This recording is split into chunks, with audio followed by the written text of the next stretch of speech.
The calm after the Council's fleet withdrew was only temporary. While Earth had proven its courage and cleverness, the Galaxy Council was not easily convinced. They did not appreciate humans' defiance, and subtle schemes began almost immediately. Spies and provocateurs were sent to Earth, aiming to sow doubt and division among humans and the exiles. In the exiles' settlement, the first signs appeared as strange malfunctions. Communications went silent for brief periods. Minor accidents occurred in the laboratories, and confidential data showed unexpected interference. At first, both humans and exiles suspected one another. Whispered doubts crept through the compound. Were the humans hiding something? Could the exiles be dangerous? Mira Santos called a meeting in the main hall. Representatives of humans and exiles gathered, their faces tense but determined. "We are being tested," Mira said calmly. "Not by us, not by ourselves, but by the galaxy. We will not let fear or suspicion divide us. We will act as one." Ilian nodded, his silver eyes reflecting trust in the humans beside him. "We have seen your courage. We have seen your strength. Let us not allow petty tricks to destroy what we have built together." The first challenge came quickly. A group of exiles discovered that sensitive experimental data had been tampered with, suggesting sabotage. Humans immediately initiated their investigation, but the exiles feared it was a human attempt to gain control. Tensions rose until Mira intervened, facilitating a joint investigation. "Unity is our strength," she reminded them. "We cannot succeed divided. Every detail, every clue, we share openly. Suspicion is the weapon they hope we will use against each other. Do not give them that weapon." Working together, humans and exiles traced the sabotage to a small hidden probe in orbit, an artificial device sent by the Council to monitor and manipulate the settlement. The discovery was a turning point. It proved that the outside galaxy could not break them with fear or trickery. It also strengthened trust. Humans had acted quickly and transparently. Exiles had contributed knowledge and insight, and together, they had solved the problem. With external threats looming, Earth took the next step: demonstration of cooperation and skill. Humans and exiles began joint projects that were more than just survival. They were expressions of ingenuity and teamwork. One project involved the construction of a massive orbital energy array, capable of powering entire cities while remaining environmentally friendly. The exiles provided advanced designs, showing how energy could be harnessed more efficiently than any human had imagined. Humans in turn modified the designs to fit Earth's materials and techniques. The result was a structure that combined alien genius with human practicality, a true symbol of unity. Another project focused on medicine. The exiles shared advanced healing techniques, while humans contributed simple but effective methods to scale treatments for large populations. Hospitals were upgraded not just to serve the exiles but all humans. Patients recovered faster, and new research began, blending human curiosity with alien insight. Children, both human and exiled, began to attend lessons together. They played games designed to build problem-solving skills, strategic thinking, and cooperation. The games were simple yet effective. They taught coordination, trust, and innovation. The children became symbols of the future, showing that unity was not only possible, but also natural when nurtured from the beginning. Ilian observed one such lesson, his expression thoughtful. "Your species. You teach, you learn, you grow together. Even the smallest members of your society carry your values. This is extraordinary," Mira smiled. "Humans believe in learning from everyone. Strength is not just about survival. It is about guiding, teaching, and growing. That is what makes us strong." The Council's agents did not give up easily. Subtle manipulations continued. Rumors spread in nearby human communities. Minor equipment failures created panic, and strange signals attempted to divide the exiles themselves. But Earth responded with clarity, communication, and logic. Humans refused to blame the exiles, and exiles refused to distrust humans. Each incident became an opportunity to teach, to show integrity, and to strengthen bonds. One evening, a major challenge arose. A Council probe had infiltrated one of the laboratories, attempting to corrupt the energy array's programming. If successful, it could have caused a citywide blackout. Humans detected the anomaly quickly, but the exiles realized it first. "We cannot handle this alone," said Ilian. "We must act together, or it will fail." Mira nodded. "Exactly. Let us combine our skills. We will not let fear dictate our actions. Together we are stronger than any threat. The humans and exiles worked side by side, coordinating in ways that neither species had ever experienced before.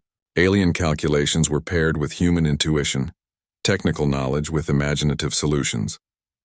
Slowly, deliberately, they neutralized the probe's corruption, reinforcing the system and adding safeguards. When the work was complete, Elian looked around at the humans and exiles, all exhausted but victorious. This is what we can achieve. Alone we might fail. Together we are unstoppable. Mira smiled, pride shining in her eyes. Unity is not just an idea. It is action. It is how we face the universe, not divided, but as one. The combined efforts of humans and exiles soon attracted attention. Observers from other star systems, curious about Earth's defiance of the Council, began sending cautious envoys. They watched how humans and exiles interacted, how problems were solved, and how trust was maintained despite pressure. What is different about these humans? One alien envoy asked. They are not the strongest, yet they endure. They do not act recklessly, yet they achieve incredible things. How do they do it? They value life, replied Ilian. They value knowledge. They choose courage over fear. That is why they succeed. The Council, observing from afar, began to reconsider their assumptions. Humans were not merely defiant. They were capable of reshaping alliances, of inspiring hope, and of showing that strength was not always measured in force, but in intellect, morality, and cooperation.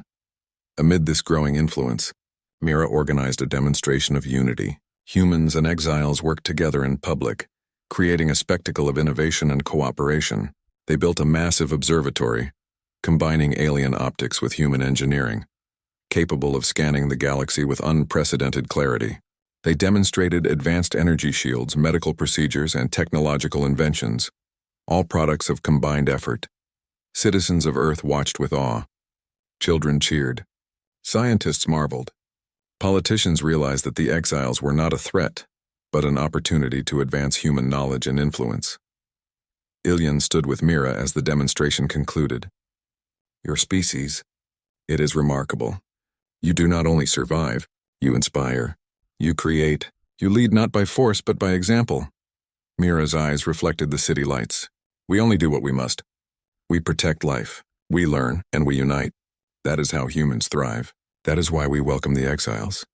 The exiles felt a profound change within themselves. Fear and caution, though still present, were being replaced by hope and admiration. They realized that Earth was not just a safe haven. It was a place where they could grow, learn, and belong. And for the humans, the presence of the exiles offered more than knowledge or cooperation. It offered perspective, a reminder that kindness and courage could transcend fear, that strength was not always measured by power, and that unity could create achievements far beyond what any species could accomplish alone. As night fell, Earth glowed under the stars, peaceful yet vigilant. Humans and exiles alike knew that the galaxy would continue to test them. The Council would not forget, and other powers might attempt to exploit perceived weakness. Yet for the first time, the exiles felt secure. They had chosen to trust humans, and humans had proven worthy. Together they had survived not by chance, but by courage, intelligence, and unity. This is only the beginning, Ilian whispered, looking toward the horizon. But now I believe we can face anything. Together. Mira nodded, gazing at the stars above. Yes, together we will show the galaxy what humanity and unity can achieve. And so Earth became more than a home for the exiles. It became a symbol, a beacon of hope, and a testament to what could be accomplished when courage, intelligence, and moral strength were combined. The test of unity had passed, but the adventure and the challenge of the galaxy was only beginning. The quiet skies above Earth were shattered one morning by a distant glimmer, an unnatural formation moving faster than any human ship could. Radar lights blinked urgently in command centers around the globe. Lieutenant Mira Santos and Commander Arjun Patel watched the screens, their expressions a mix of concern and determination. Multiple vessels, said Mira. They're approaching at high speed. Unknown origin, but the signature matches patterns from the outer galaxy. Arjun's brow furrowed. The Council. They're here. The Galactic Council had ruled over countless systems for centuries, maintaining strict laws and harsh punishments for those who broke them. Their decisions were rarely questioned, and now they had come to Earth, angry perhaps at humans for daring to shelter the exiles. In the exiles' settlement, panic stirred. The aliens had never faced a fleet directly, only threats whispered across interstellar broadcasts. Many feared they had inadvertently brought danger to Earth. "We did not ask for conflict," whispered Ilian. "Yet it arrives anyway." Mira placed a reassuring hand on his arm. "We did not ask for it, but we will meet it, together." Humans moved quickly. There was no hesitation, only action. Scientists, engineers, and military strategists convened immediately, coordinating every available resource. Communications teams reached out to other nations, uniting Earth in preparation. While the Council's fleet was advanced, Earth had one advantage: adaptability. The exiles offered their guidance. They explained the Council's likely tactics, the weaknesses in their formations, and even strategies for diplomacy. Humans absorbed every detail, translating alien theory into human practice. The result was a combined defense plan that was entirely new, neither purely human nor purely alien, but stronger for the partnership. As the Council's fleet entered the solar system, humans did not panic. Cities continued to function, though emergency protocols were activated. Spaceships launched from newly built orbital platforms, armed with a mix of human weapons and modified alien technology. The exiles watched in amazement as humans worked tirelessly, calculating trajectories, adjusting shields, and coordinating fleets with precision. "They are capable," Ilian murmured, "not like the Council expected. They adapt quickly. They do not falter." "They must not falter," Mira replied. "Not for themselves and not for us." The first contact was tense. The Council's lead vessel transmitted a message in a language unfamiliar to humans, but immediately understood by the exiles. Its tone was cold, commanding, and threatening. "Humanity," the Council's voice echoed across communications channels. "You harbor those who defy our laws. Leave them to us or face consequences." Mira's fingers hovered over the console. She did not respond with fear nor with aggression. She chose words carefully, the kind that humans excelled at. Honest, strong, and measured. "We welcome no conflict," she said. "The exiles are not criminals, nor are they dangerous. They seek only safety. If you attack, it will not be because of weakness but because of choice, and we choose peace, but we are not defenseless." The Council's vessels moved closer, testing defenses. The exiles could feel the tension, the immense power emanating from the ships. They whispered warnings and calculated risks. Yet, even in their fear, there was admiration for the humans beside them. Humans were not afraid. They had never faced a fleet like this, but they were clever. They did not throw themselves into battle blindly. Instead, they positioned their ships strategically, using natural gravitational forces, solar winds, and newly designed energy shields to maximize defense. Ilian watched as the humans worked with a kind of brilliance he had never witnessed. They combined alien knowledge with human creativity to build adaptive defenses in hours that would take galactic powers months to devise. "They do not only react," he said quietly. "They anticipate, they plan. They learn from every move. This is remarkable." Mira glanced at him. "Humans are not the strongest species, Ilian, but we survive because we adapt. Strength is not always measured by firepower. Sometimes it is measured by mind and heart." The Council sent a warning shot, a beam of energy slicing past Earth's atmosphere and into space, testing the shield's strength. The humans adjusted quickly, redirecting energy fields, absorbing the impact, and even reflecting a portion back into space. The exiles were astonished. "This should have destroyed them," one whispered. "But it did not," Ilian replied. "Humans turn weakness into strength. They use what others ignore. They are extraordinary." The next hours were a tense dance. Council ships tested, humans responded. Every maneuver was precise, deliberate, and intelligent. Neither side escalated to full battle, but both showed their capabilities. And in this display, the exiles began to see a truth they had never believed. Humans were not ordinary. They were clever. They were brave, and they were capable of extraordinary thinking under pressure. Amid the tension, communication lines opened again. Mira transmitted a new message, one that would shock the Council. "We will not hand over those who seek safety," she said firmly. "If you come here, you will not find weakness but resolve. If you wish to judge, judge with understanding. If you wish to attack, understand that we do not fear defending what is right." The exiles watched her words, feeling a mixture of awe and relief. These humans, fragile by appearance, ordinary by the galaxy's standards, stood against powers that had dominated star systems for centuries. And yet they did not act recklessly. They acted with thought, courage, and principle. "I did not know it was possible," Ilian whispered to the other exiles, "to stand against them and not be crushed. Yet they do. They do not flee. They do not beg. They endure." "Yes," another exile replied. "And they inspire. Not with weapons alone, but with action, with mind and heart." Hours turned into days. The Council's fleet lingered in orbit, observing, calculating, and debating. They had expected an easy confrontation. A species untested, a planet defenseless, a people easily intimidated. Instead, they found determination, creativity, and courage. Human scientists continued to work alongside the exiles, devising new technologies to strengthen the planet's defenses. Engineers tested adaptive shields that responded to energy attacks in real time. Pilots rehearsed maneuvers that used the solar system's natural features as tactical advantages. Ilian walked among them, noting how humans thrived under pressure. They were not perfect. Mistakes were made, small errors in calculations, minor miscommunications. But each mistake was corrected, each lesson learned, each challenge met with renewed effort.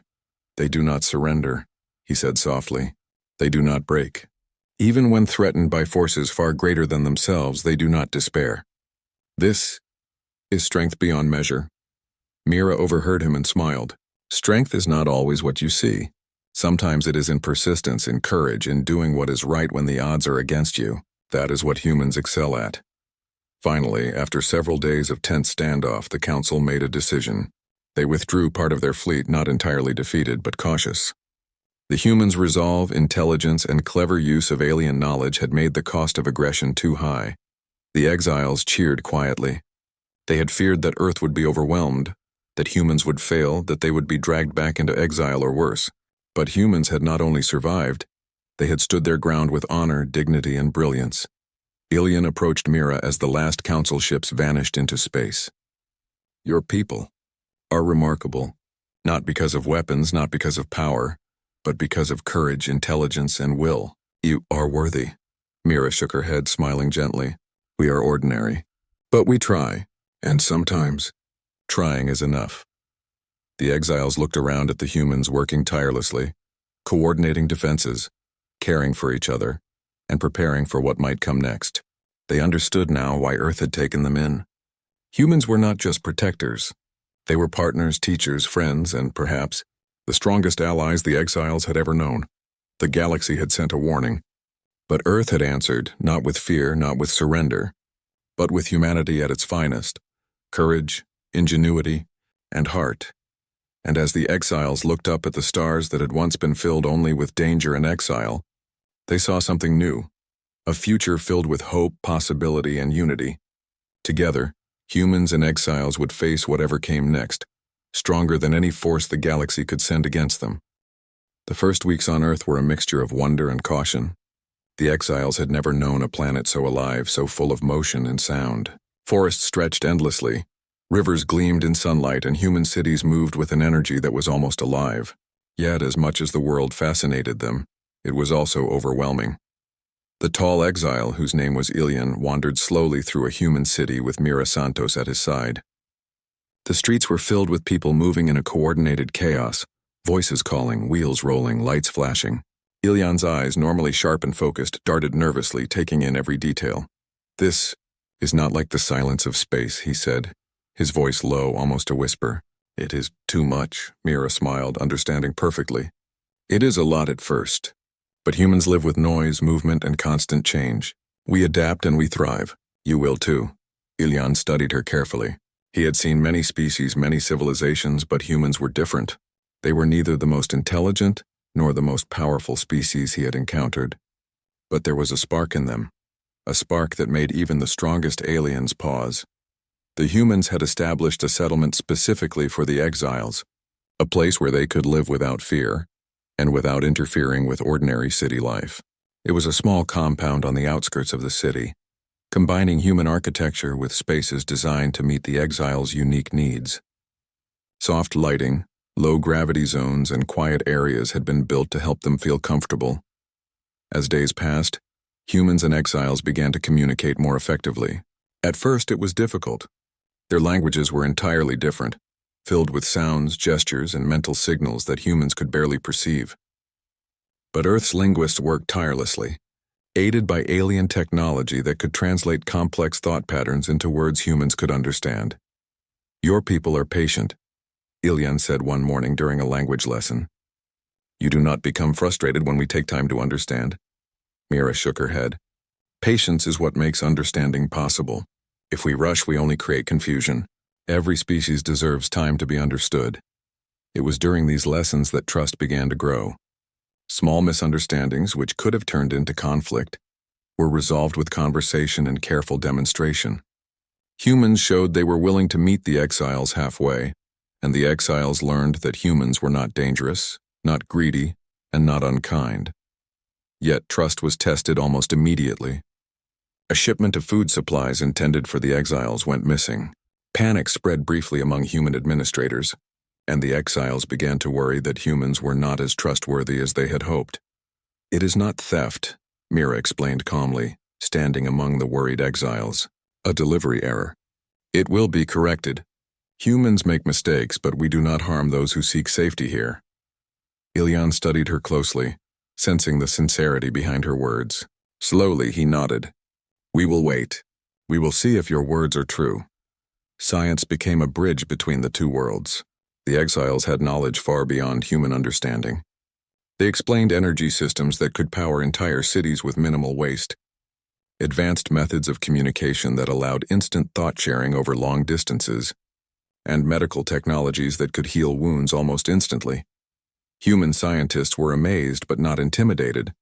They asked questions, tested theories, and combined alien knowledge with human creativity. Soon, small inventions emerged, hybrid devices that humans had never imagined, powered by ideas from the exiles but refined by human innovation. "We can learn much from each other," Mira said during a collaborative experiment. "Your knowledge is vast, but humans have imagination and persistence.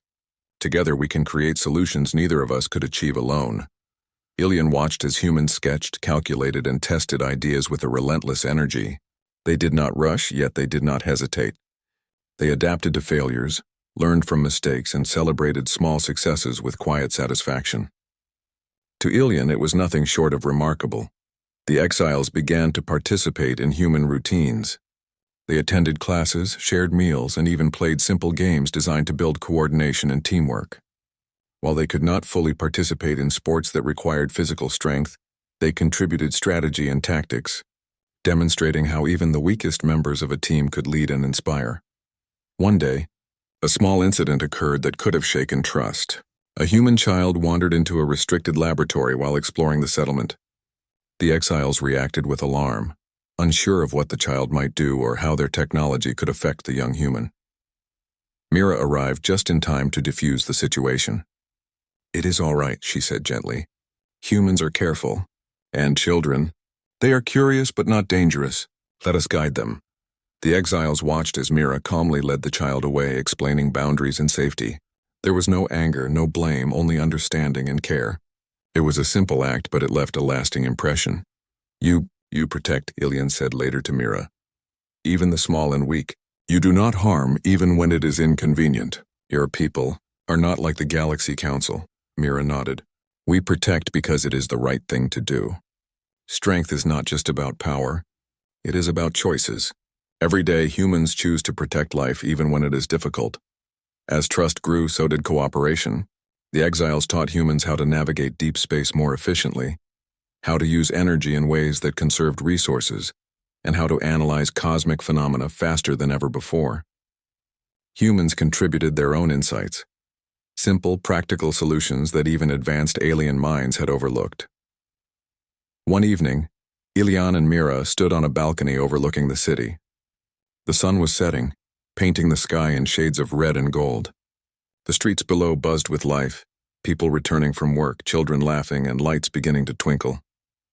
"Your people, they are remarkable," Ilyan said softly. "You are not the strongest in the galaxy, yet you survive, thrive, and even welcome those who are rejected by others." Mira smiled, her eyes reflecting the fading sunlight. We survive because we help each other. We thrive because we try to do what is right. And we welcome because we understand fear. We know what it is to be alone, to be rejected. We will not let that happen to anyone who seeks safety here. Ilion considered her words, feeling a warmth he had not felt in years. Hope, fragile at first, was growing stronger. Perhaps Earth was truly different. Perhaps humans were a species that could change the galaxy not by force but by example. But the galaxy beyond Earth was not quiet. The council that had cast out the exiles watched with suspicion. They did not understand why humans would offer sanctuary. They did not understand compassion, curiosity, or courage. From their perspective, humans were a weak and untested species, easily influenced and not worthy of taking sides. Yet Earth continued. Humans did not act out of fear, ambition, or desire for power. They acted from principle. They built homes for the exiles, studied their knowledge, and shared their own. They did not demand loyalty. They did not insist on obedience. They only offered trust. The exiles began to see something they had not seen in generations, a species capable of greatness not measured by weapons or territory, but by moral strength, intelligence, and perseverance. Humans were curious, yes, but also brave. They were compassionate, yet capable of clever strategy. They were ordinary in appearance, yet extraordinary in character. In a quiet moment, Ilion addressed the other exiles. We feared the galaxy. We feared rejection, violence, and isolation. But here we are not just safe. We are learning. We are growing. Humans, they are remarkable. We may have found a home. There was murmured agreement, a soft chorus of hope. The exiles were beginning to believe that Earth could be their sanctuary, that humans could be their allies, and that a new chapter in their lives had begun. Mira watched them, feeling pride and cautious optimism. This is only the beginning, she thought. We have much to teach and much to learn, but together, we can face anything. And so, under the wide, glowing sky of Earth, humans and exiles began a new journey. They would learn from each other, grow together, and build a bond stronger than fear, suspicion, or prejudice. It was the start of something extraordinary, a partnership that would not only change Earth, but eventually, perhaps, the galaxy itself. The stars stretched endlessly across the void, a glittering ocean of light and silence. Among them, a small, battered fleet drifted without purpose, carrying beings who had nowhere to go. They were the exiles, cast out from the greater galaxy for being different, for thinking differently, for being who they were. In the eyes of the Galactic Council, their very existence was dangerous. In reality, they were intelligent, curious, and peaceful, creatures seeking only a place to live without fear. Their ships were quiet, moving slowly as they navigated the empty space between star systems. The exiles were not strong in the way many warlike species measured strength. They were delicate, built for minds rather than muscle. Their bodies were thin, almost fragile, but their eyes shone with a brilliance that suggested thoughts moving faster than any human mind could follow. They had survived countless hunts, endless judgment, and relentless exile, but even so, the weight of despair pressed on them now. Another system, whispered one of them, a tall figure with skin that shimmered silver in the dim light of the control deck. Perhaps they will not turn us away. The voice carried both hope and fear. For years, hope had been a luxury, and fear had been a constant companion. They had sent signals to countless planets, but few responded. Most ignored them, and some attacked. The galaxy had no place for those who were different, or so it seemed. Meanwhile, on Earth, a signal flickered in the communications room of the United Nations Space Command.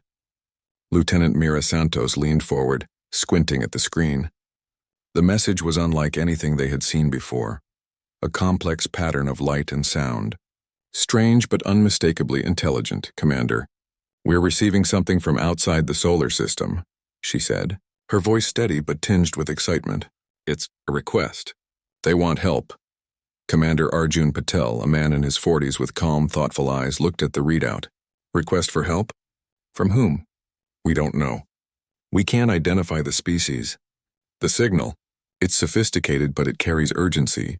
Fear. Arjun leaned back, rubbing his chin. We've trained for first contact, but never like this. Usually it's explorers, traders, sometimes even distress signals from satellites.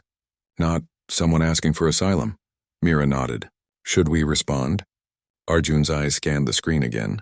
Yes, but carefully. Humanity will not turn away those in need. especially if they are peaceful. Prepare the delegation. I want full safety protocols, but let them know we are listening. Days later, a small human ship approached the exiles. It was modest by galactic standards. Earth had no war fleet, no colonies among the stars yet. But it carried humanity's spirit, courage, curiosity, and compassion. The humans aboard were nervous yet proud. They were about to meet beings that no other civilization had dared to shelter. The exiles watched the approaching ship from their bridge.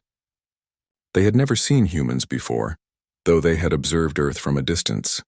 They had expected fear, suspicion, perhaps even violence. Instead, they saw a small, unarmed craft moving steadily toward them, lights glowing warmly. "Do they come to destroy us?" asked one exile, a smaller, rounder figure whose voice trembled slightly. "No," replied the taller figure. "I sense hope. They come with caution, yes, but also with trust." As the human ship drew closer, a connection was established. A holographic image appeared in front of the exiles. A human woman, her uniform simple, her expression serious but kind. "I am Lieutenant Mira Santos of Earth," she said. "We received your message. We are here to help. You are welcome to our planet." For a moment, silence fell. The exiles did not understand human words fully, but the tone, the posture, the calm presence conveyed something universal. Safety. Relief flooded their senses like a river breaking through a dam. "Earth?" the tall exile repeated, his voice soft. "They welcome us?" Mira nodded. "Yes, you are safe here. Please, come aboard if you are willing. We can discuss your needs." The exiles hesitated. In their history, trust had been a dangerous thing. Many times opening doors had led to imprisonment or death. But this time felt different. Carefully, they began to maneuver their ships alongside the human vessel, preparing to dock. On Earth, preparations had already begun. Cities buzzed with activity as scientists, engineers, and officials worked together to make the aliens' arrival smooth. Hospitals were readied, habitats were prepared, and communication experts studied every possible language pattern. Humanity had learned much from its own history. Fear often came from misunderstanding, and understanding required effort. As the exiles stepped onto Earth's shuttle, they paused to take in the new world. The atmosphere was thicker than what they were used to. The gravity a little stronger, but the land was vibrant and full of life. Forests stretched across continents, oceans glimmered under the sun, and cities hummed with the energy of millions of people. The humans who greeted them held out hands, a simple gesture but filled with meaning. One of the exiles hesitated, then extended a long, slender limb in response. A small, hesitant smile crossed Mira's face. "This is only the beginning," she said softly. "We have much to learn from each other." The exiles nodded, feeling a strange warmth. For the first time in years, perhaps even decades, they felt they had a home. But life on Earth was not without challenges. The exiles' arrival sparked debate among humans. Some questioned the wisdom of welcoming beings the galaxy had cast out. Others worried about resources or potential dangers. Yet even among the skeptics, there was admiration for the courage of those who had offered sanctuary. Meanwhile, the exiles themselves struggled to adapt. Their senses were finely tuned for space travel, not planetary life. Sunlight was harsh on their skin, gravity made movement awkward, and the constant noise of human civilization was overwhelming. Yet they persevered, guided by human patience and understanding. They also began to share their knowledge. The exiles had studied stars in ways humans had not. They taught new methods of energy generation, innovative ways to understand quantum mechanics, and approaches to problem solving that were completely foreign to Earth scientists. Humans absorbed every lesson, sometimes combining it with their own insights to create technologies neither species could have developed alone. One evening, as the sun dipped below the horizon, the tall exile stood with Mira on a hill overlooking a human city. Lights twinkled like stars brought to the ground, and the wind carried the scent of flowers and rain. "Your people, they are strange," the exile said, voice quiet. "Not like the Galaxy Council. They care. They fight not to destroy, but to protect. They think differently, boldly." Mira smiled. "That is humans. We are curious, sometimes reckless, but we value life. We do not turn away from those in need." The exile looked out at the horizon, then at Mira. "Perhaps Earth is different. Perhaps we are safe here. Perhaps we can belong." And for the first time in a long while, hope blossomed. Not the fragile hope of the lost drifting through space, but a steady, enduring hope, rooted in the courage and kindness of an entirely new world. The galaxy had cast them out, but Earth had taken them in, and that small act of mercy would echo far beyond the stars. The energy wave loomed closer than ever. Its immense, intelligent pulses stretched across space, moving toward Earth with relentless precision. The disruptions caused by humanity's previous attempts had slowed it, but the threat remained colossal. Every human knew the planet's survival depended on their next actions. In orbit, Commander Raul Ortega and the ISS crew prepared for the most daring mission yet. "This is it," he said, gazing at the glowing displays showing the wave's core. "We've learned its patterns. We've disrupted its logic. Now we strike at its center. One chance, one move, one planet's future in our hands." Dr. Mira Hassan coordinated the operation from Geneva. Scientists and engineers worked around the clock, running simulations, calibrating satellites, and adjusting energy disruptors. Every calculation had to be exact. Mistakes would mean total annihilation. "Listen carefully." Dr. Hassan addressed the Global Council and the teams worldwide. "We've discovered a critical weakness in the wave. Its intelligence follows predictable patterns when disrupted. If we deploy the final disruptors in perfect synchronization, we can destabilize it completely, forcing it to retreat or neutralizing it entirely. Timing is everything. Humanity must act as one." On Earth, cities and facilities were bathed in energy pulses, the electromagnetic arrays humming in perfect harmony. Satellites transmitted constant updates, forming a real-time web of observation. Every continent contributed. Every person played a part, directly or indirectly, in the planet's final defense. Humanity was united as never before. Alien observers watched silently from light years away. Some admired the humans' courage, while others debated intervention. Few had expected such ingenuity from a species so small and seemingly fragile. "They are remarkable," said Ambassador Kieran. "Even primitive life can rise to face an impossible challenge when survival is on the line." The first stage of the operation involved sending the most advanced probes directly into the energy wave. Each probe was equipped with energy amplifiers designed to interact with the wave's core. Commander Ortega and his team piloted them manually, adjusting every movement to avoid destruction. As the probes entered the wave, the structure reacted violently. Pulses surged, waves of immense energy radiated outward, and the ISS trembled under the strain. Data streamed back to Earth in fragmented bursts, revealing the intricate logic behind the wave's immense power. Dr. Hassan and her team interpreted the readings in real time. "It's reacting to the probes," she shouted. "Counter its adjustments. Synchronize the amplifiers. We cannot let it recover." On the ground, humans coordinated the energy arrays with precision. In Cape Town, engineers adjusted pulse frequencies. In Tokyo, technicians fine-tuned the satellite signals. Across every continent, operators and scientists worked in perfect harmony. Humanity had become a single, united intelligence. The wave surged, attempting to reorganize its energy, but the disruptors pushed back. It faltered, hesitated, and shifted erratically for the first time. Commander Ortega watched the glowing patterns on the displays. "It's weakening," he whispered. "Keep it steady. Don't let it stabilize." The final disruptor, larger and more powerful than the others, was prepared for deployment. It contained the concentrated energy of Earth's combined arrays, amplified to interact with the wave's core directly.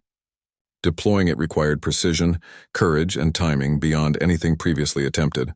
Ortega and his crew maneuvered carefully, guiding the disruptor into the heart of the wave.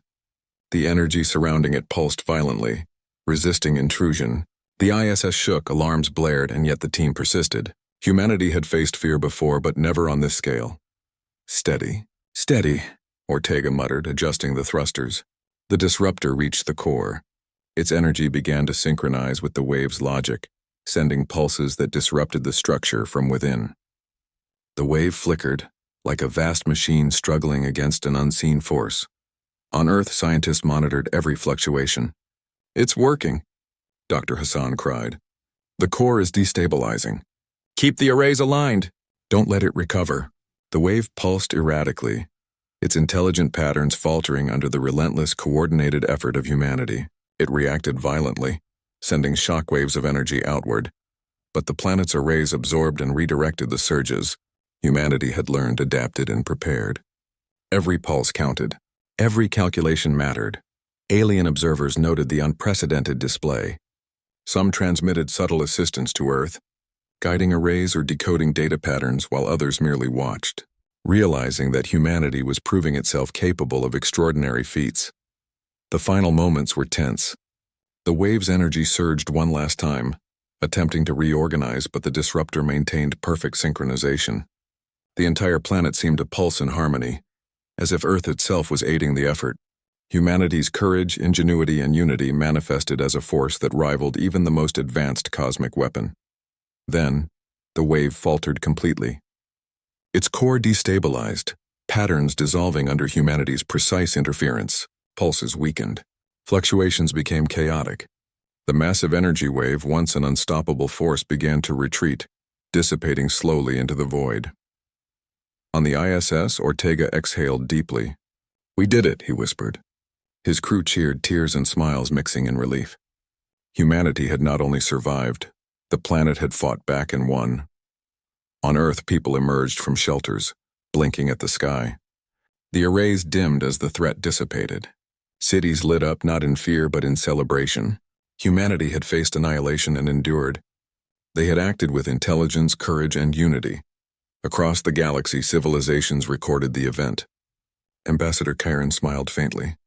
"They are worthy," he said. "This species has survived a test that many would have failed. They have proven their ingenuity, resilience, and courage. The galaxy must recognize them now." Even civilizations previously indifferent to humanity began to reconsider. The planet that had once been noisy, unpredictable, and small had shown strategic brilliance, problem-solving, and bravery on a scale few could imagine. Humans had earned respect, not through sheer strength but through intelligence and spirit. Back on Earth, Dr. Hassan addressed the world's council. "We've survived, but we've learned more than survival. Humanity has shown that we can work together, think creatively, and act decisively in the face of impossible odds. This is just the beginning. The galaxy has taken notice, and we must continue to grow, explore, and protect our planet." Commander Ortega's crew returned safely, celebrated not just as astronauts, but as heroes of an entire species. People around the world rejoiced in quiet and public celebrations. Humanity had survived the impossible. The energy wave, once a looming threat of total annihilation, now faded into the darkness of space. Earth remained intact, alive, and united. Humanity had proven that even small and seemingly fragile life could rise to meet challenges larger than any one person, nation, or even planet. And in the silence that followed, the stars seemed different. Alien civilizations, once distant observers, now regarded Earth with newfound respect. Some prepared to establish contact. Others merely watched, curious about the species that had survived a weapon no other planet had faced. On Earth, children looked up at the night sky with wonder, unaware of the details but sensing that something extraordinary had occurred. Adults reflected on the unity and courage that had saved their world. Humanity's potential had been tested, and it had emerged stronger, wiser, and braver than ever. Dr. Hassan walked outside her laboratory and looked up at the stars. "We are here," she whispered. "We are alive. And the galaxy knows we can endure." Commander Ortega stood on the ISS observation deck, watching Earth spin beneath him. "We've survived together," he said softly. "And the galaxy is watching. Humanity has earned its place among the stars." The world slowly restored communications. Satellites blinked back online. Cities hummed with energy. Humanity's silence was over, not as a sign of fear but as a symbol of survival, resilience, and determination. For the first time, Earth's quiet was not an absence, but a message. Humans had faced annihilation, fought together, and survived. The galaxy knew now that if Earth went silent again, it would not be out of weakness, it would be out of strategy, intelligence, or the calm before a display of human ingenuity. And somewhere, deep in space, alien civilizations adjusted their records. They marked Earth not as a minor planet, but as a species capable of surviving the impossible. Humanity had not only endured, they had earned respect not through violence but through courage, unity, and cleverness. Earth was safe. The galaxy had watched. Humanity had proven its worth. The stars above seemed a little brighter that night, reflecting the triumph of a species that had faced the ultimate test and had emerged victorious.